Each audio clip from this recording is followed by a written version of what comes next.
ఇప్పుడు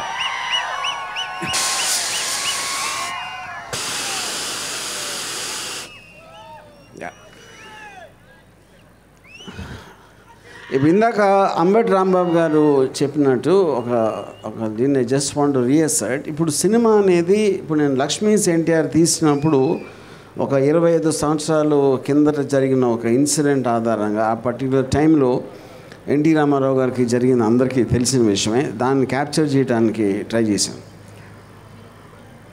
కానీ ఇది హిస్టరీ కాదు, ఇది ఎప్పుడో 20-30 సంవత్సరాల క్రితం జరిగిన కథ. ఇప్పుడు జరుగుతున్న, మొన్న జరిగిన, నిన్న జరిగిన, ఇప్పుడు జరుగుతున్న కథని ఇలాంటి ఆస్పెక్ట్ అనేది ఇంతవరకు వరల్డ్ హిస్టరీలో ఎప్పుడు రాలేదు నాకు తెలిసి.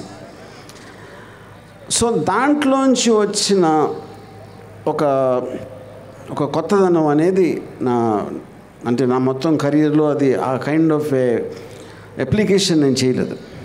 ఇప్పుడు ఈ సినిమా గురించి చెప్పటానికి ఏం లేదు. ఎందుకు లేదంటే పబ్లిక్ డొమైన్లో ఉన్న కొన్ని ఉంటాయి, అందరికీ తెలిసినవి కొన్ని ఉంటాయి. వేరే వేరే విశ్లేషకులు వాళ్ళు ఏం మాట్లాడతారు, వాళ్ళు ఏం అనలైజ్ చేస్తారు అనేది రకరకాల ఒక దృక్పథాలు ఉంటాయి.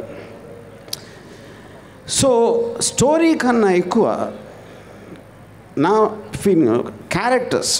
ఇప్పుడు మనుషులు ఉంటారు, మనుషులు డెసిషన్స్ తీసుకుంటారు, ఏమి వ్యూహం పని తీసుకుంటారు, లేకపోతే ఎలాంటి పరిస్థితుల్లో తీసుకుంటారు, బయటికి ఎలా కనిపిస్తారు, లోపల ఏం ఆలోచిస్తారు, ఏం వ్యూహాలు పన్నుతారు అనే ఒక సైకలాజికల్ ఆస్పెక్ట్లో నేను పొలిటికల్ మనిషి కాదు, నాకు తెలియదు పాలిటిక్స్, కానీ పొలిటికల్ సైకాలజీ అనేది నాకు తెలుసు అని నా feeling as a writer and director. So ఇప్పుడు క్యారెక్టర్స్ గురించి చెప్పాలి అంటే, ఇప్పుడు నేను ఇందాక చెప్పినట్టు రామారావు కూడా చెప్పారు, చంద్రబాబు నాయుడు అనే పేరు కానీ పవన్ కళ్యాణ్, లోకేష్ అందరి పేర్లు అవి ఉండటానికి కారణం, ఇప్పుడు డెమోక్రసీలో ఒక ఒపీనియన్ చెప్తాం ఎవరైనా సరే. ఇప్పుడు ఒక చిన్న ఇదేంటంటే వాళ్ళ లోకేష్ ట్రై చేస్తుంది వ్యూహం ఆపటానికి. తను వన్ ఆఫ్ ద థింగ్స్ ఏం పెట్టాడంటే పిటిషన్లో ఇలా మమ్మల్ని కించపరుస్తున్నారు సినిమాలో. తను పొద్దున్న లెగిస్తే చేసేది ఉట్టి కించపరచడం. జగన్ని సైకో జగన్ అంటాడు, లేకపోతే మా హంతకుడు అంటాడు, ఇది అంటాడు, అదంటాడు, అది కించపరచడం కదా. అసలు ఈరోజు మీనింగ్ ఉందా దానికి? చంద్రబాబు నాయుడు గారు కానీ, పవన్ కళ్యాణ్ కానీ, లోకేష్ కానీ, జగన్ గారు గవర్నమెంట్లో ప్రజలకు పని చేస్తున్న టైంలో వీళ్ళందరూ కేవలం అవతల వాళ్ళని తిట్టడం ఒక్కటే పని పెట్టుకున్నారు, అందరికీ తెలుసు. అలాంటి వాళ్ళు వ్యూహంలో వాళ్ళని కించపరుస్తున్నాను అనే దాని మీద కోర్టుకు వెళ్ళడం కన్నా పెద్ద జోక్ నేను. సో ఇప్పుడు క్యారెక్టర్స్ వైజ్గా ఇందాక నేను చెప్పినట్టు, ఇప్పుడు చంద్రబాబు నాయుడు గారు అని ఆయన ఒక అంటే నా పాయింట్ ఆఫ్ వ్యూలో నేను ఫస్ట్ ఆయన రిజిస్టర్ చేసింది ఎన్టీ రామారావు అని వెన్నుపోటు పొడిచిన, అంతవరకు ఎప్పుడు ఫాలో అవ్వలేదు ఎక్కువ ఆయన గురించి. సో ఆయన ఫేమ్లోకి వచ్చిందే దాని నుంచి. వచ్చిన తర్వాత ఏమాత్రం కామన్ సెన్స్ ఉన్నా ఎన్టీ రామారావుని ఇంకా బ్యాడ్ క్యారెక్టర్గానే కన్సిస్టెంట్గా ఉంచితే అట్లీస్ట్ ఒక పాయింట్ ఆఫ్ వ్యూ ఉంటుంది ఆయన దృష్టిలో, ఆయనకున్న ఎక్స్పీరియన్సెస్ అని. ఎప్పుడైతే ఆయన పోయిన తర్వాత మళ్ళీ ఆయన దేవుడు చేసి ఆయన మహానుభావుడు ఆయనే కనిపెట్టాడు అంటే ఎన్టీ రామారావు గారికి ఉన్న ఫ్యాన్ బేసు ఎక్కడ పోతుందో అనే భయంతో అది చేయటం. సో అలాంటి వ్యూహాలు పని ఆయన ఆబ్వియస్లీ అప్పటి నుంచి ప్రతిదానికి నేనే ఇది చేశాను, నేను అది చేశాను అని చెప్పి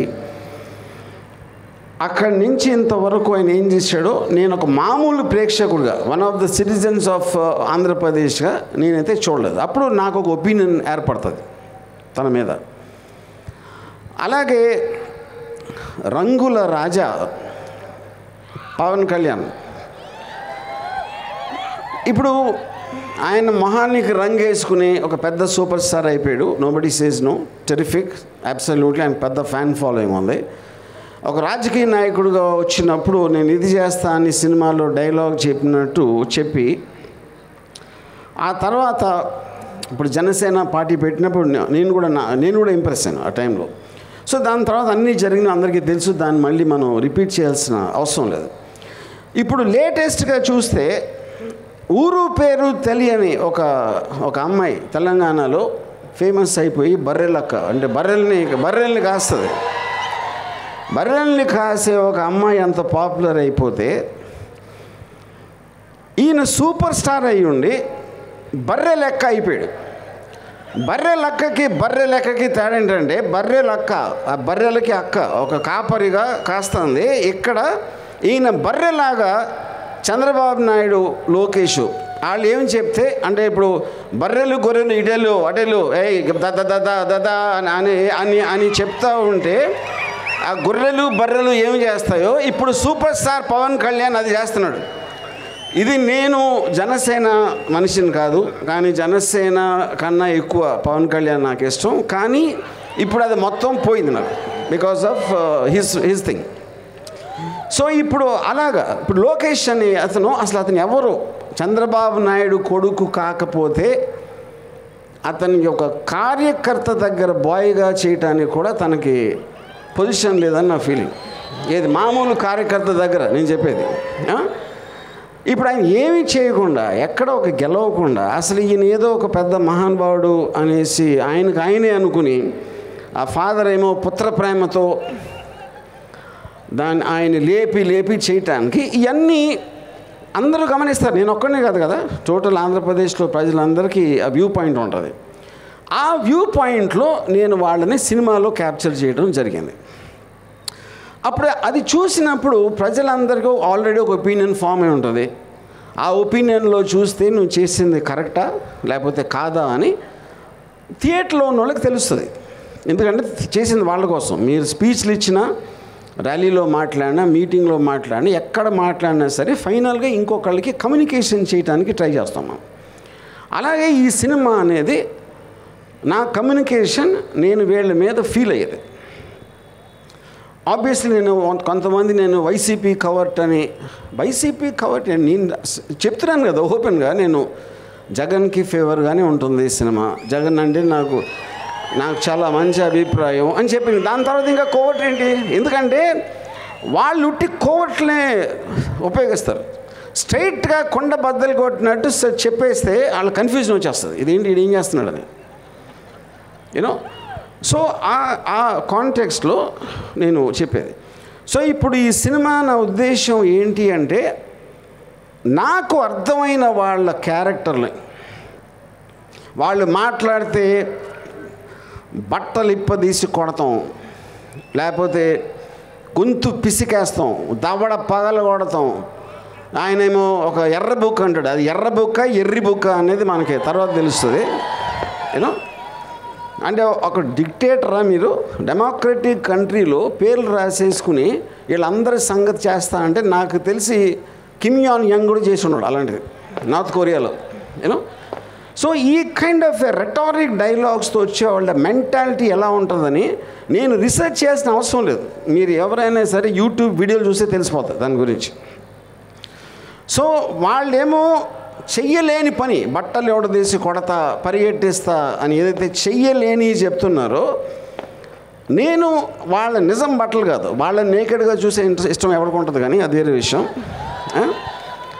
వాళ్ళ యాక్చువల్ ఆలోచనని, వాళ్ళ సంకుచిత్వానికి ఆ బట్టలు మాత్రం ఈ సినిమాలో కంప్లీట్గా ఇప్పైపోతున్నా.